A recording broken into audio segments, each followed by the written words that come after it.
Okay, there it is. All right, so with the passage guides near the bottom, I just wanted to hone in on a section in the bottom. So you can go through these different areas and navigate through them and find the value in each section here. But I wanted to highlight in the passage guides near the bottom. Here's a section on, this is one before I get to what I was after, but there's one on important words. This is helping you try to figure out what words to narrow in on if you're thinking about doing a word study in this passage. So you have 5 or 6 verses, and it's pulling out a bunch of words. I remember talking to somebody, well, every word is inspired, so every word is important, right? I get it. But if you're going to do a word study on, say, well, earlier I had a passage up that had, yeah, here it is. So if you do a word study on N, which is in, I don't know how fruitful that's going to be. You're not going to, it's a, so it's preposition, and it's describing, it's starting a prepositional phrase, but doing a word study on N probably isn't going to result much gold nuggets for you. So you want to still be selective, even though Logos is helping you, trying to narrow down the important words for you. You still need to approach your studies with discernment as you go through your passage guides and different methodologies of study. So if you were to click on one of these words in the Greek text, it will launch a word study for you. So you can literally click on each of these words and have the material for your word study right there. So let's go with rule. So it launches another tab. That tab will then be labeled word study, Bible word study. And it'll give you a breakdown. The different lexicons are listed first. Jay, I think, is going to cover a little bit of this with the word studies, but this is what a word study looks like in Logos, right? You have. I don't see important words either. You don't see important words. Okay. Well, interesting words, does it have a link on the term that you can launch a word study with? Is it the same? All right. This may be something new with Logos 8 if you have 7 or a previous version. It might be something new with 8. It is a fairly recent feature, so it may be just with Logos 8 if you don't have Logos 8. Yeah. There is a difference. Good point. So online version is the free version, and you will have not all the features that the actual base packet will present for you on your computer or iPad or. All right, let's keep going here. You have all these different resources it's pulling from the media section. You have the outlines. So there are different resources in your library with outlines for the passage. You can review those. I think, okay, so a couple more sections here. You have the cultural concepts here. This might also be a Logos 8 section here. Cultural concepts. It's pulling different things for this particular passage on music and teaching. Here's where I want to, right after ancient literature. So ancient literature has a number of significant features too with things like the works of Josephus. This might have been a particular ad that I chose. I'm not sure if I purchased this separate. I've been adding to my library, so I'm confused on what I purchased individually and what came with my base packet. And I've upgraded on packets a few times over the years. So I've been using Logos for about 15 years. And I have a little bit of investment in it. So my wife would say a lot of investment, but I'm saying a little bit. But so works of Josephus, I don't remember, but these are items that you would want to delve into to consider on the passage that you're studying. So what did some of the church fathers say? What are some insights that they would provide on this passage for us that we can look at? So if you click on any of these links, if I click on that, it'll populate from my library again, directly to the passage where it's referring to this section. Or directly to their chapter or page in the book that's referring to this section of Colossians 3, all right?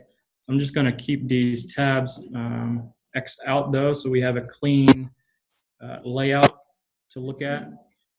This, I think, is a really unique feature that's really helpful in Logos 8, and that's the biblical theology and the systematic theologies section. And I just wanted to highlight those for you in this passage guide. I know we're 20 minutes in already, but if you click on one of these biblical theologies, or let's go to the systematic theologies, actually. If you hit, let's say, Christology in this systematic theology area, on this passage, on Colossians 3, 12 to 17, you all of a sudden have these different segments, crossways of what these different theologies are going to teach. So all of us are going to be teaching Scripture, going to be teaching and counseling Scripture. If you have a Catholic person that is in front of you and they want to know what the Catholic theology or the Presbyterian theology is on this particular area, you can pull the resource right from your library. It's very well delineated here for you. So Anglican, I have some Anglican friends.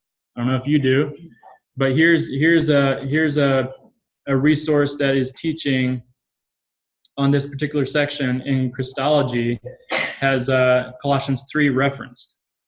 Now, I don't see it highlighted there. There's another feature that will, in Logos 8, that will actually highlight the verse for you when you open the resource. I don't see it highlighted here yet. I'm wondering if everybody is able to access what you're accessing, because I'm not. Okay, well, so I'm going from the newest version, which is Logos 8. And so if you don't have 8, the basic package should have it, but it only has Methodist, non-denominational, and more. Okay. So just keep scrolling down. yeah, it's near the bottom. This section is near the bottom, and so maybe for that reason, sometimes you don't get all the way to the bottom in your passage guide. But anyway, this is there for you to know. If you don't have it, maybe you don't have it. Maybe it's not accessible to you. But for the Logos 8 users, this should be available. There may be fewer or more resources depending on your packet. So if you have a platinum version, I don't have a platinum version. If you have a platinum, you might have more resources than I do.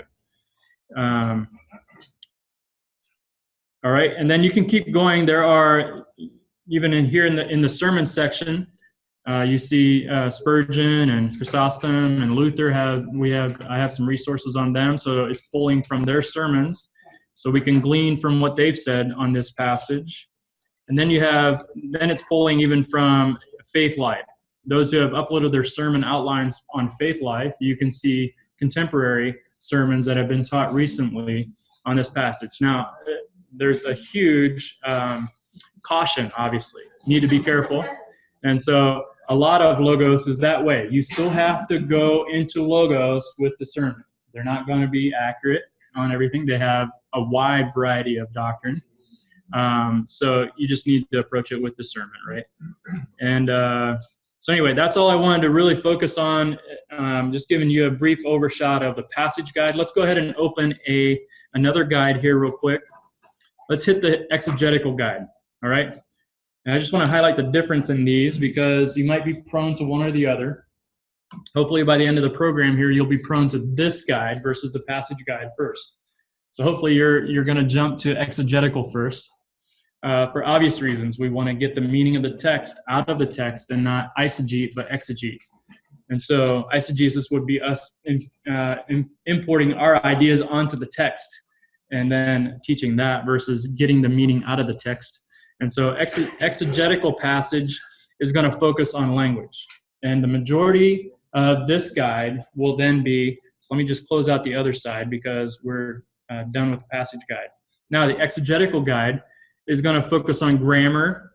Some of you in hermeneutics class are familiar with the textual commentaries, the apparatus that we looked at for the variations of the text from one manuscript to another, from different manuscripts. And so you had an assignment on that that drew a lot of confusion for some of us in the room. but you got through it. And this was really to help with that. So you have the apparatus here. There are 3 listed. If you open the apparatus, it will tell you what variations in the text there are. And so you can comment on that. You can know what variations were found in the manuscripts. Remember, the manuscripts that we have are all copies. They're not the inspired. We don't have any of the original manuscripts. These are all copies of the original. So still, there are variations, and we know all the variations. And so that's helpful to see that, and you can note on that. Also, if you scroll down in this, it'll give you grammatical resources on your passage. So you can research that phrase by phrase, clause by clause. You can see what's going on there. Again, they pull, at least my version, pulls the important words in. And there is here's a section, the lemma in passage. Lemma in passage is essentially going to give you every single original word in the text. And it's going to pull it in. So there's a lot. There will be a lot. So there's 1,238 results in this passage for verses 12 to 17. Essentially, it's bringing in every original term in the text. So that seems like a lot. That's a lot. That really shouldn't change between different. It's showing the lemmas. So that's actually what's going to be recorded in. Shows 68 the basic version. Yeah. All right, and then the next section, let's keep going here. The next section is going to be just important passages to relate to this passage. So again, these are interpretive by Logos, the guys who put Logos together and linked Logos together. You understand there's a lot of tagging that goes on behind the scenes before you get the software. So they are connecting a lot of dots for you, or trying to. So you still need to be, again, with discernment, working through even areas like this. So what passages are reflecting or even reflected from this passage? So you have, let's see, thought I saw Old Testament use. This passage might not have any Old Testament use reflected in this, but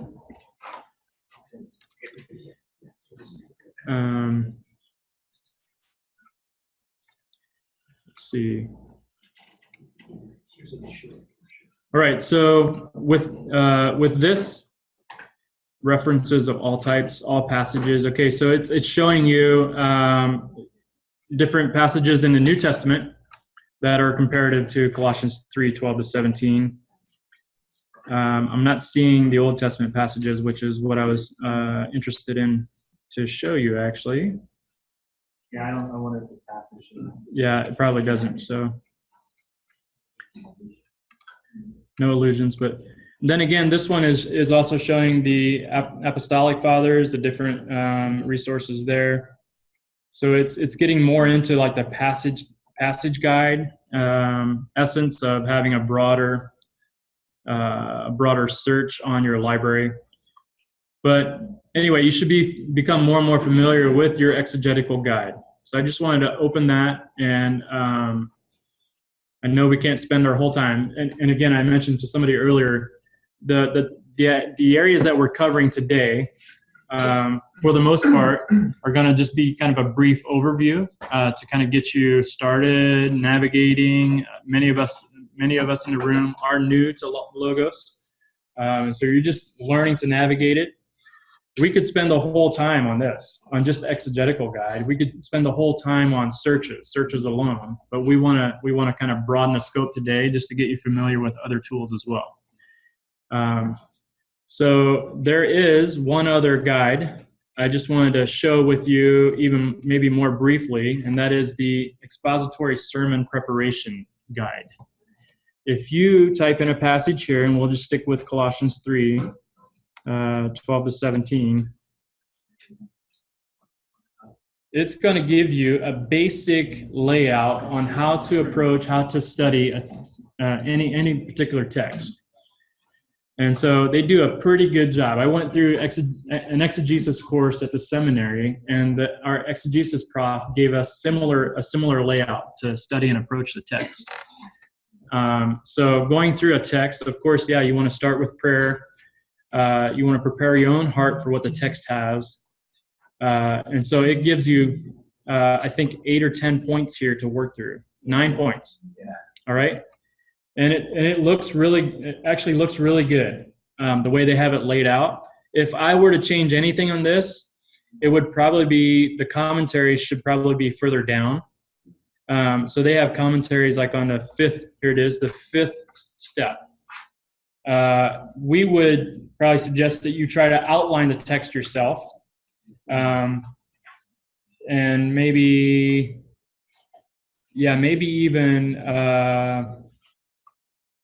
I would put commentaries maybe 6 or 7, probably, just a little bit later. So you're not depending on the commentaries to give you the meaning of the text so much, but more that you're checking the meaning of the text that you're bringing out of the text that somebody else has already essentially gotten there, that you're not off track.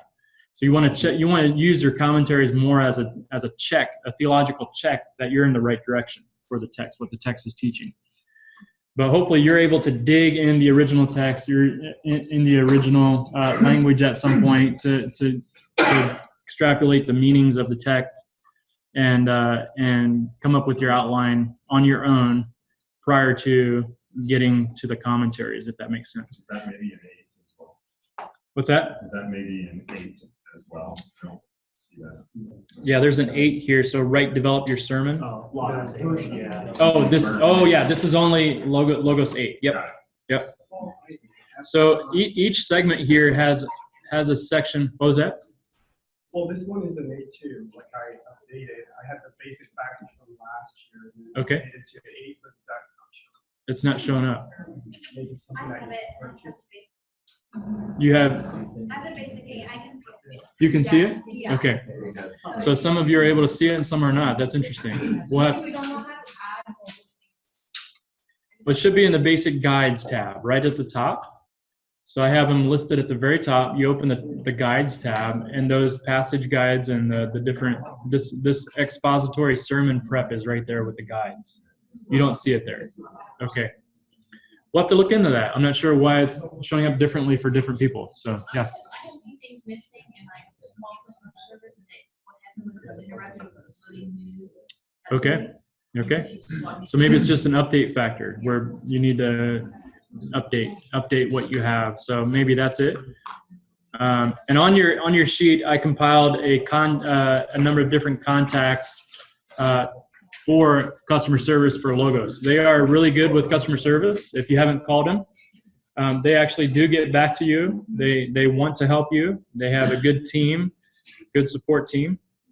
Anyway, this sermon prep. Each of these items give you drop downs and even spaces to fill in additional material to help you work through this particular area. So you're examining cultural context here. You have a number of resources compiled for you already right here on this passage. Really helpful all the way down through. So if you have this, you should start using it to prepare your sermons or messages, whatever you're teaching from different passages. That would be my hope for you. So let me let Jay jump in on the searches here. So he's going to go ahead. Mine's Yeah. kind of Sure. being fun. So Okay, so I think one of the things that I really wanted to show you is how to kind of dive into the text itself and then do power searches. So hopefully this won't take too long here, but let me go ahead and show you a little bit. First of all, searching for a Bible or a book or something like that, you can actually just type in, like, let's say for instance ESV is your version that you want to use. You can just literally type in ESV and it should find the ESV Bible. Wait, I'm sorry, I'm in the wrong place here. Let me pull this up. There we go. Click on this button here, and then you can actually find your entire library by just searching in here. I'm going to type in ESV, and you'll notice that pretty much anything with ESV in the title or in the description will come up. So I can go ahead and just click on that, and it'll pop up my ESV Bible. I assume that you probably know how to do that using Logos, but it's probably good to know. And then also, let's pull up like an actual text that will parallel with that. And so we could do something like the Greek New Testament or something like that. So let's see if we've got I'm going to test your library and see what you've got. See if we've got the Nestle. I'm typing in the wrong search bar again. I always do that, actually. It's so funny. Even at home, every single time. Okay, he's got a variety of, this is great. This is probably the one I would go to personally. So I'd open this up here. And let me just show you a couple features that will actually help you even just in this thing that we're in. You can actually click on these 3 dots. Hopefully it looks like that if you've upgraded to Logos 8. And you can change the size. Need that little menu to go away. There we go. Change the size of the word so it gets bigger and see that better. Okay, we're going to do that.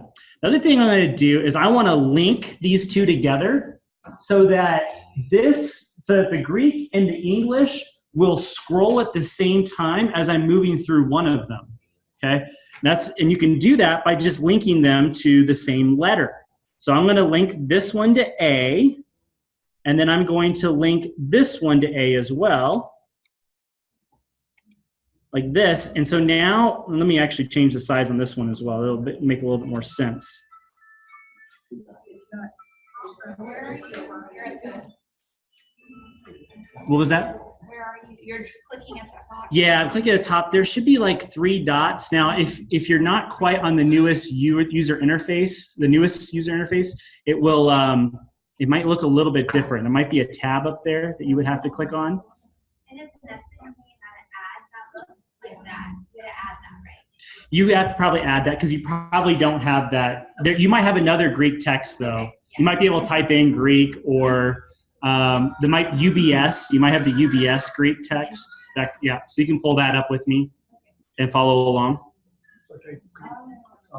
When you said you made a mistake, you put it on the top and you put it someplace else. Yeah. What was the someplace else I was looking at? I missed it. Oh, yeah. So you would just click on these. That's your library. It's the library button. Yeah. So it's basically like a little icon of books. And now now that you link them, you notice that you can see the A on each tab. That means that they're linked together to the same link. And you can start to scroll on one, and you notice how it's scrolling on the other one, right? That's really helpful. Now, what's really cool too is this doesn't just work with biblical texts, it also works with your commentaries too. So let's pull up a commentary on Colossians. And again, see, I went right for that search bar. Maybe we should just have them change that. But let's type in Colossians, and what should show up is a list of a lot of books. But you can see that there's a lot of commentaries here. You got the Expositor's Bible Commentary, the New American Commentary down here, a few other classic ones like the Pillar Commentary. Let's pull up the New American Commentary. We'll just do that one. And again, I'm going to want to make this a little bit bigger. I'm going to pull it up like this. We're going to link it to A, and then it should. By the way, whenever you pull up a source and you already have another source open that correlates with it, it will open up directly to the passage that you're on. So it automatically opened the commentary to Colossians chapter 3 because it assumed that I was there. Well, actually, I'm not sure. Okay, here's 3. But now it's linked together, and now I can just go ahead and start scrolling, even in my commentary. And if I scroll in the text, I think it'll actually move the commentary as well. Yeah. It's trying to find where I am. That's the thing. So because commentaries, obviously, there's going to be a lot of words for each verse, right? So it's going to have to skip around a little bit. And maybe we can see it better by decreasing the size a little bit here and kind of see a bigger picture of it. Okay, so now if I scroll, you can see how it's trying to move the commentary as well along with it. Okay, so that's how you can kind of run things in parallel to be able to see it's just really useful and really easy, right? It's instead of having to go, here's my book and I'm flipping, and then here's my Bible and I got to flip, and vice versa and go back and forth. It's just doing it all for you, just like that. A couple other things I wanted to show you. Let's say you know what word you want to look up and you want to do a power search. Let's go back over here to our Greek text. And you want to look up this word in particular, and you wonder how do you do that? When you right click on a word, this is where all of the powerful tool features will come.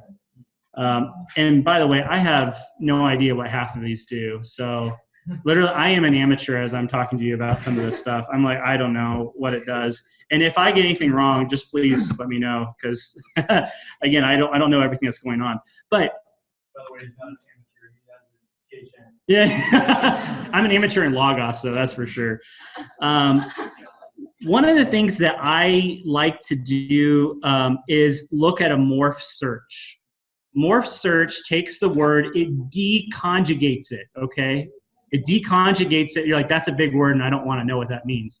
Okay, but it basically just gets it down to the root word, and then it searches that word in its every single form in the entire Bible, or in a limited set, in a limited Bible book that you want to filter down to. So let me show you how that would work. You right-click on your word, you click on the morph, and it actually shows you what the root word already is. So I'm going to go ahead and click on that. By the way, this word is to make dead, to put to death. I don't see what you clicked on. Oh yeah. So I clicked on the word itself. I right-clicked on it, Yeah, I Is that got that only window working? open. and then it was the morph. There should be a search Does that section. only work in Greek or does it work in English? I think it's just in the Greek.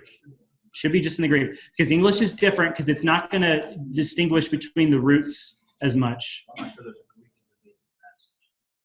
There may not be a Greek Bible in the basic passage. That's true. Oh, the SBL? Okay. Oh, good. Oh, thank you. Yeah, it's right click, and it's called, it should say morph. Again, it's only in the original language Bible.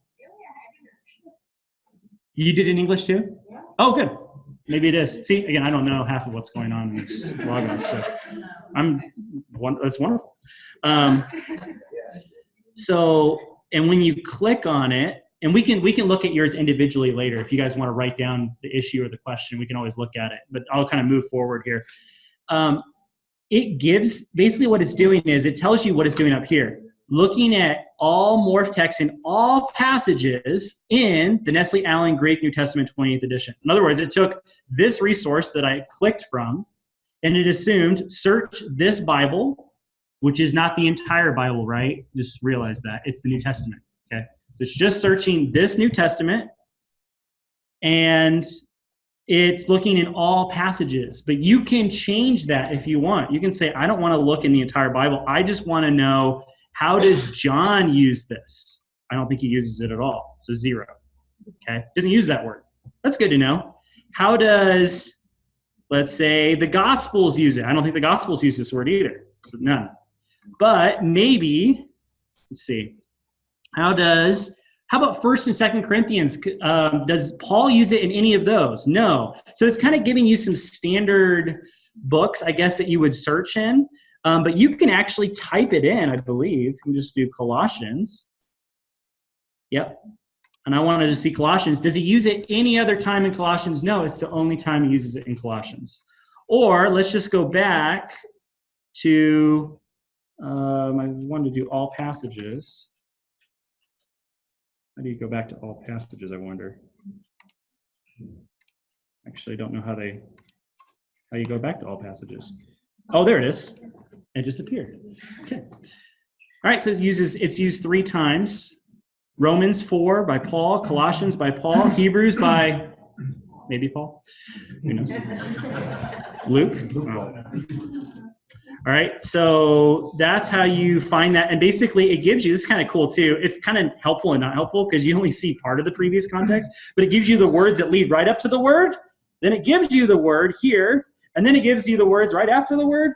But basically, it'd probably just be best to just click on the reference, I think even if you click on this, it takes you to that specific instance in that Greek reference. Or if you click on the reference itself, it takes you to your predefined favorite Bible, okay? Every reference that is highlighted and blue, you know, you can click on a link, it just takes you to your default Bible that you select in your personal settings.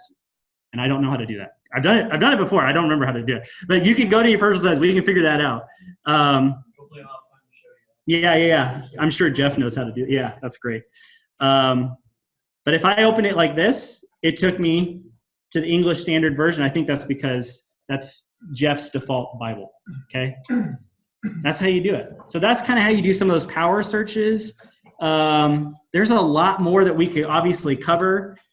Like when you right-click on the word, I mean, it even gives you like a pronounce tool, which is helpful, a whole power lookup. And I believe in this power lookup, it's giving you a variety of, like, what's giving is like synonyms to this word. So this is to make dead, but this is to put to death, and so on and so forth. And you can even see the different nouns that are associated with it: necros, necroo, necrosis, so on and so forth. So it's kind of giving you the full picture of this word, because when you just do a morph search, it's just giving you every verb instance, because this is a verb.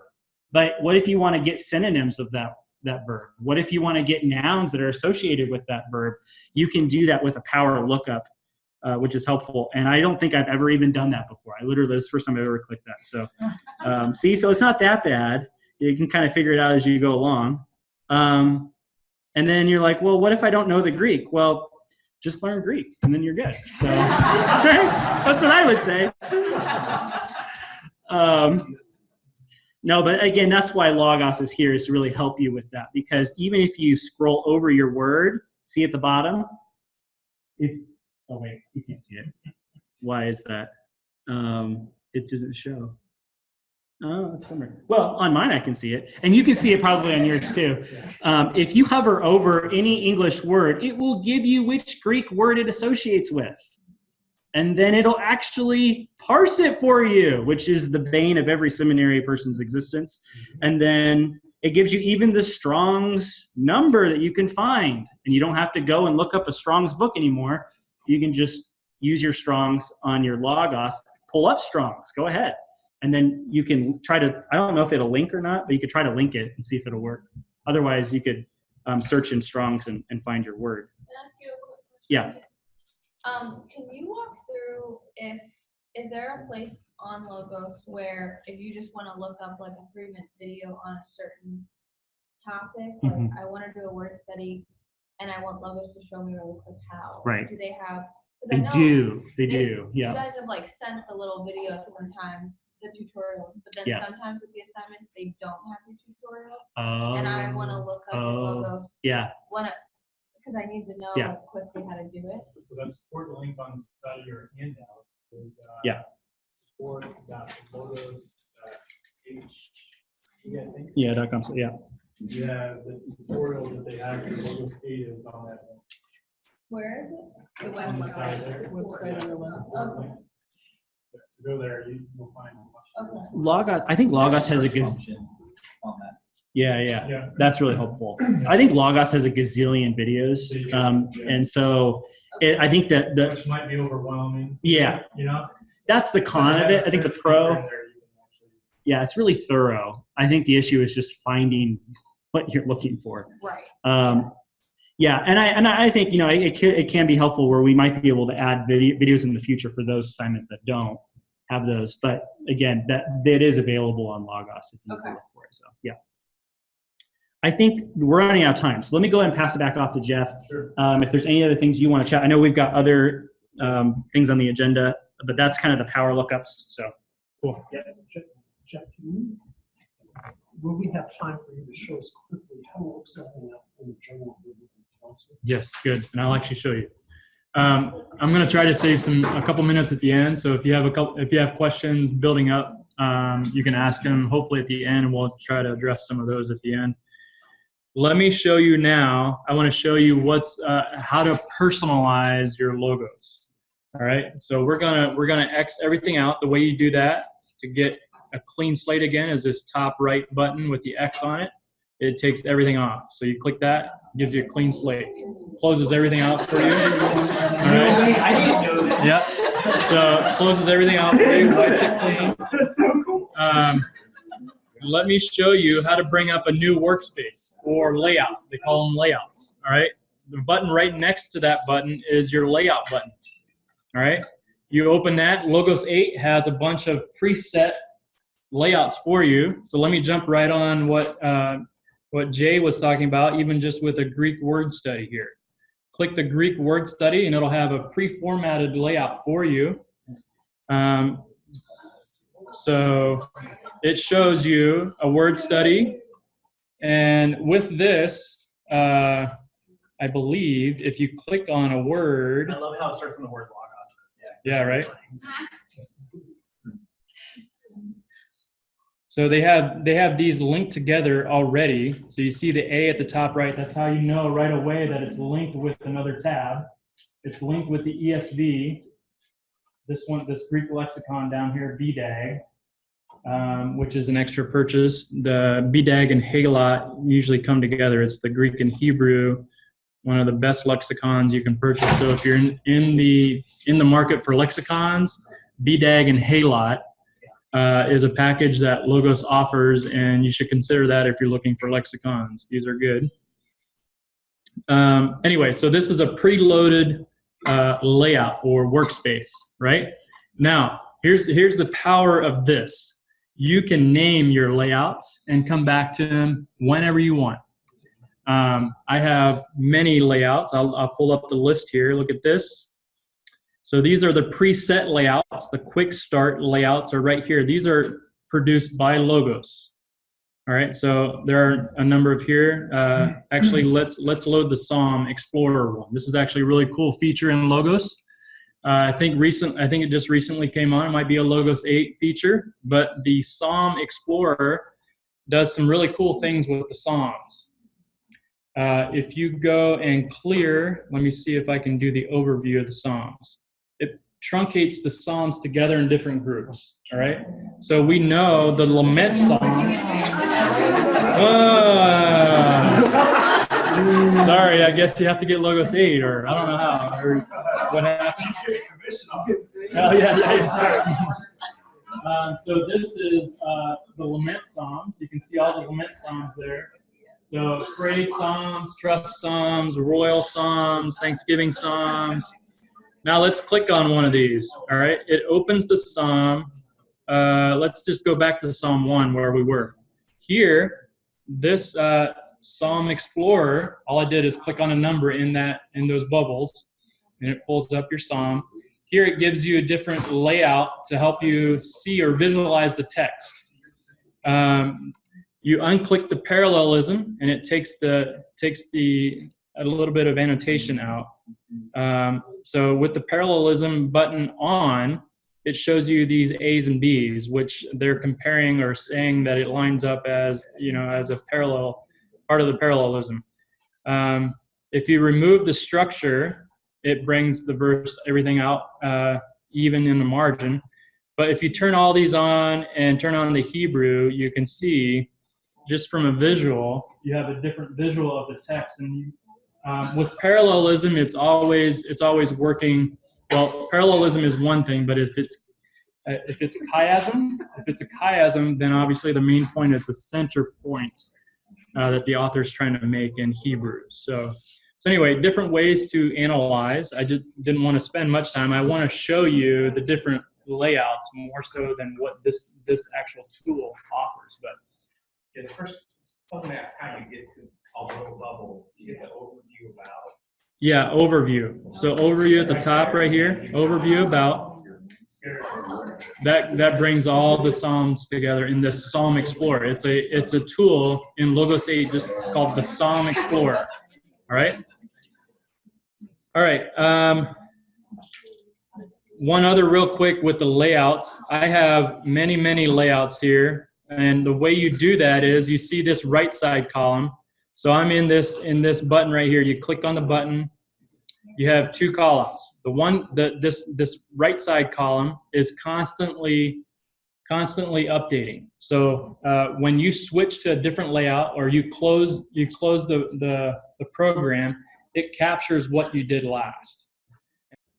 You just click that save button and you can name it whatever you want.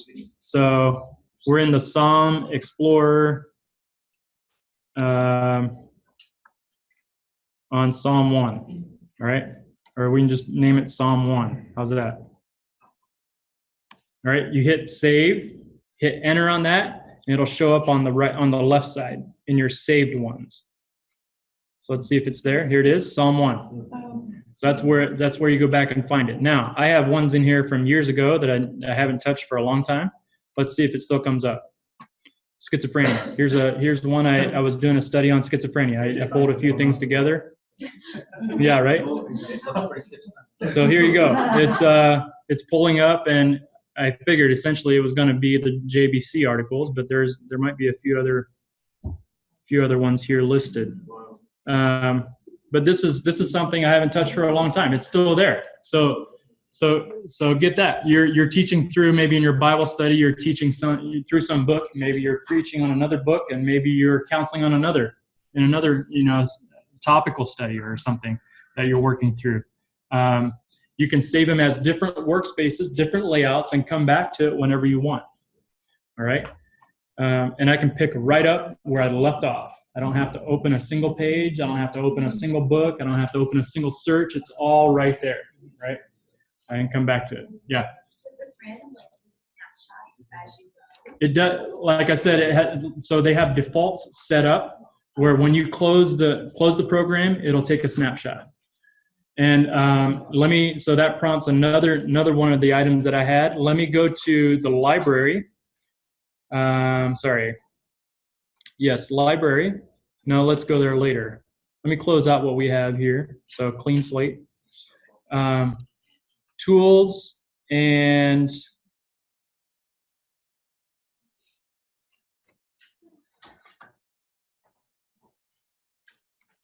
looking for utilities. Here we are. Tools down to utilities, okay? Program settings. We want to go there now. So hit that once you find it. This will actually allow you to change the default of what Logos opens to. So the very first thing, startup open to what? What do you want to change it to? What do you want to open it to? If you don't care or don't ever go to the home page, so this top button, the little house, is the home page, and they have it customized where you can put what you want there. You can see first some of the things that maybe you're reading through, different reading plans. You can populate that at the top of the home page. But I have it set to whatever I'm doing last, I can come right to it. Right when I open back up, so you have this drop down that you can choose many different things that it will come back to every time you open the program. This is where you change that if you want to change it. If it's opening to the home page, you don't want it to open to the home page, change it here.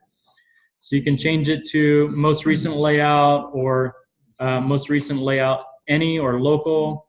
So local just means you're not going to somebody else's layout online or something. But this one would be, well, any would be, that would include that. But I have that selected. So whatever I have open last is what it will come to when I open it back up. Now, just a note on this, you can actually download Logos to more than one computer. So I have it downloaded to my work computer. This is my work computer. When I go home, I have it on my home computer. But it does not sync the windows that you have open. So whatever it has whatever I had open at home, it'll pop that open when I get home again later. Same thing at work. So it'll keep it on the separate machines. Also with the app, it'll stay on the app. Whatever you have open on the app will come back open when you open that app. Now here's also a very key feature for you. The next thing down here, what do you see? Citation style. All right. This is if it's not set to Turabian, you want to make sure it's set to Turabian. All right. So just this drop down button gives you a number of different options. You want Turabian. So select that, and then I want to show you how that works in just a few seconds too. Let's see if there's anything else here before we go on. There's this little startup jingle that used to come on. I don't know if it still does. I turned mine off a long time ago, but if it's bugging you, this is where you turn it off. This page is where you turn it off. So explore this page. There's more here to be said, but we're going to move on. Yeah. The Bible version that you want. Yes, I'll get to that in a second. So the library, what is it? The prioritizing. I'll show you how to do that. I don't know if I have that listed or not, but I'll show you. So we can do that now. Let's go to library. The three dots at the top right, when you click on the library tab, it opens your library. Actually, let me do this. Here's another feature that you might not be aware of. If you right click on the tab, the library tab, it gives you an option to open in a floating window. Let's do that. Open in a floating window. So now you have a floating separate window for the library. So it just stays there for you. You don't have to keep opening up. You just flip it to the open window. Now go to the three buttons at the top right. Halfway down this menu, or a third of the way down, you see prioritize resources. This is where you want to go in and you want to customize what Bible you prioritize, all the different variations of resources. You'll have preferences. You can set that here. You click that, it gives you a little panel on the right, and you see all the prioritized resources I have. I have ESV at the very top, so every time I click on a Bible reference, it's going to open ESV. That's how you set that. You can drag and pull this on the side to wherever you want it. If I left it there, the NESB would be next. NESB would now be prioritized if I leave it there. So I'm going to pull ESV back to the top. So ESV is the prioritized Bible that it opens. All right. Here you see some. Somebody asked me earlier about commentaries. What commentaries would I suggest? Here's actually a list. I would suggest Word Bible, expositors.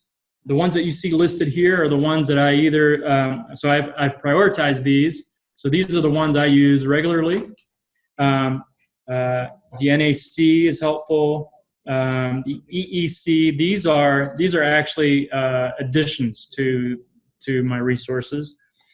Evangelical Exegetical Commentary. This is a brand new series. In fact, there are a couple of books that are still being produced, but some of our own professors have contributed to this series of commentary. NIV, I just have that just to kind of go back and look. Calvin's, I like to see what Calvin has to say. And then you have different lexicons down there. And here you see BDAG and Halot up here. Halot's right here, first one or second one actually in the Hebrew lexicons. And the one right above it is actually the concise Halot. So it's a concise version of the Halot. There's a Chelat. But I also have Louw-Nida up. I like to see Louw-Nida, but obviously I prefer BDAG over Louw-Nida. So different lexicons. But this is where you prioritize. Let's see if there's okay. Let's just. How did you get that prefer resources, that final column open? Yeah, the three dots on the right. You need to check box this prioritize resources. If I uncheck it, it'll go away. And then you can bring it back by checking it again. All right. All right. What else can we work through here in a couple minutes? So we covered the layouts. Oh, I wanted to actually, I want to show you this. So let me open a new Word document. And I'm going to drag and drop a resource onto a page. So let me show you a few quick things here. I'm gonna highlight a section of scripture, and all I'm doing is I'm gonna drag. So I'm gonna start dragging, and then I'm gonna switch to my Word document.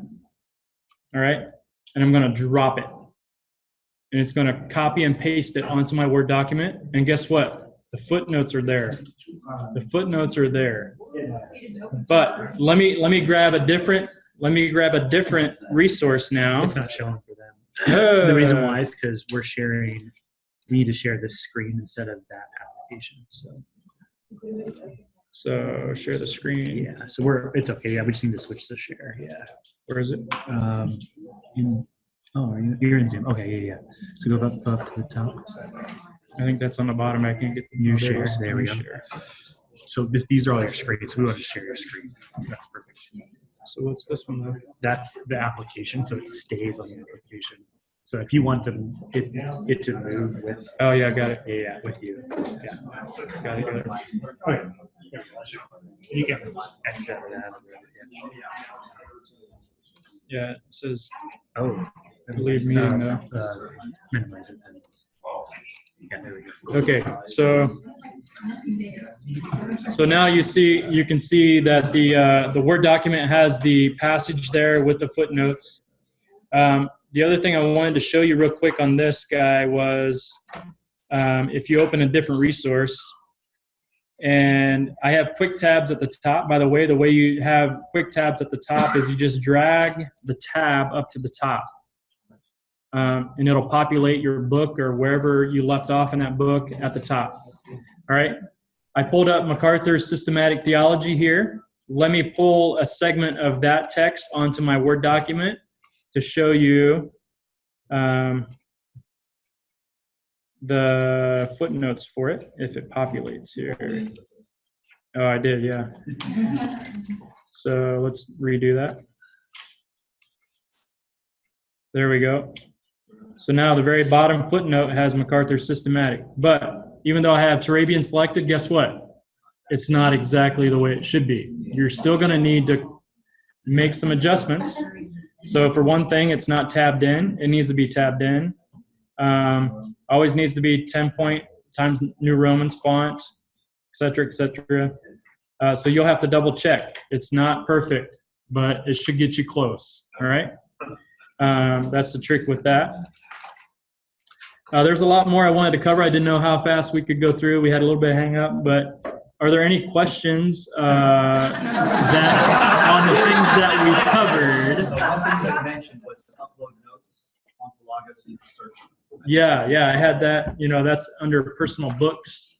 You can take a document. It has to be a Word document, no PDFs, but you can find the tool, personal books. You upload a document, name it, the name of the course, the class notes, and it'll actually put it in your file. When you do a search, your passage guides or exegetical guides, the very top button will always be your own content, and your books will show up there. So your notes, it'll search your notes for you in Logos, right?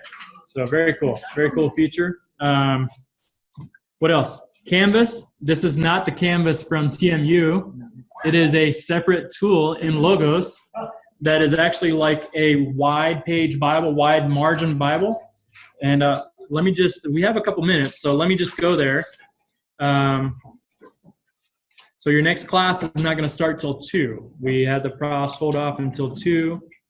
So this first button in the tools at the top, the content tab, is a Canvas button. Can you see that? Yeah, okay. So it opens on this at a default. You go ahead and insert passage. So let's go Matthew 5. Matthew 5, 2 to 12. Actually, let me back that off. Let's just go Matthew 5, 2 and add to Canvas. There's the verse. It brings it in clean, no footnotes, no extra anything. But guess what? You click on the word, click on a word in here, open, and it gives you different resources on the side. Original language resources, you can actually drag those onto Canvas, and it connects it directly to the word. Now you have a snapshot of the word study. It has 77 occurrences. It gives you a little bit of a snapshot of information. And you have these different panels that you can pull in. Anyway, just a feature you can play around with. But if you teach visually like this, it's helpful to have tools that you can manipulate and do these types of things with. And then you can save these too. So they have, obviously this is a Canvas workspace that you can save and come back to later. So that's Canvas. The personal books I won't cover. The app sentence diagramming is kind of similar to the Canvas. There are a few popular speakers who have kind of popularized sentence diagramming. I didn't know about sentence diagramming until I got to seminary, so maybe you're more aware than I am, but I didn't do any sentence diagramming until I got to TMS. But now I have a bunch recorded here that I've done in the past in my exegesis classes and things like that, but fun stuff. A few other quick notes as I want to help you personalize it as much as possible. So you use it more. It is our desire that you would use Logos more and more, even every day in your devotionals or quiet times. So the way to do that, another way to utilize personalizations is to highlight. So you see all the highlights in my Bible text there. You can do the same for any other text in Logos. But if you pull up highlighting, the highlighting tool here, it gives you a tab or a panel on the left here, and you can see these have been given shortcuts. The way you give shortcuts to something is you hit this drop down. So I can give any of these variations, I can give a shortcut on my keyboard. So if I want the letters to change orange when I highlight for a particular reason, yeah, you probably need to come up with your own scheme if you haven't already. I have a scheme going with my colors, but you can choose the shortcut key here and assign it to anything on your keyboard. So what happens now when I am reading a passage, I highlight and hit G, it highlights it green. So I can really quickly, I'll just have my finger on like 3 keys as I'm reading in the mornings or whenever I'm reading doing devotions, and I'll want to highlight them for different reasons. So green for me is application. Green for me is I want to come back to this, and this is something I need to apply to my own heart, really work through. And so that's one area that you see a lot of green in the Bible for me. There's green everywhere. But you can see the other ones here. I have so I have orange, I have blue, I have red, yellow, purple. And then to remove the annotation, you just hit the right click and remove it. But and then you have filters. All right. So these 3 dots up here are filters, and the filters that I have turned on, the ones that you're seeing and might annoy you because you don't know what they are the very bottom, visual filters.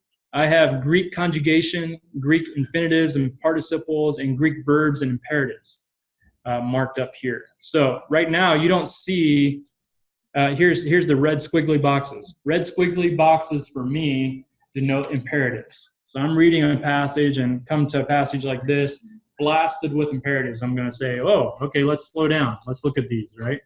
So I want it to pop out at me. The other ones are participles. So I'm just kind of keying in on a couple of those things from the original text, reading it in English. And so that's a little bit of the filters, a little bit of the color schemes that you can use. That can be really helpful. To turn them off, you just click that box. You scroll all the way to the bottom on this tab, click the box, the filters go away, highlights stay. All right. These little yellow tabs are notes. So if you start keeping notes in Logos, you can develop your own note system. You can develop different series of notes. You can develop your pastor's notes. You can develop your own personal notes. And they attach to the passage. When you highlight the passage, add a note. So again, right-clicking is power.